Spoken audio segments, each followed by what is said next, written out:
इसी बीच एक बड़ी खबर है। गृह मंत्री अमित शाह का बड़ा बयान सामने आया है। गुजरात के गांधीनगर में उन्होंने कहा कि जो सरकार सनातनियों को निराश करेगी वो कभी सत्ता में वापस नहीं आएगी।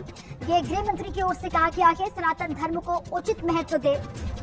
गुजरात के गांधीनगर में ये बड़ा बयान दिया गया गृह मंत्री अमित शाह के द्वारा। उन्होंने कहा कि जो भी सरकार सनातनियों को निराश करेगी वो कभी सत्ता में दोबारा वापस नहीं आएगी और सनातन धर्म को उचित महत्व सभी को देना ही होगा।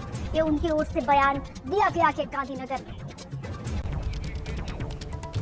હવે કોઈ દિવસ સનાતન ધર્મના અનુયાયીઓ નિરાશ થાય એવું શાસન આ દેશમાં ક્યારેય નહીં આવે। આઝાદી થયા પછી સનાતન ધર્મના અનેક સંપ્રદાયોના સૌ અનુયાયીઓ રાહ જોતા હતા કે એક એવી સરકાર આવે જે આપણા સનાતન ધર્મને મહત્વ આપી એના આધાર પર દેશ ચલાવવાની।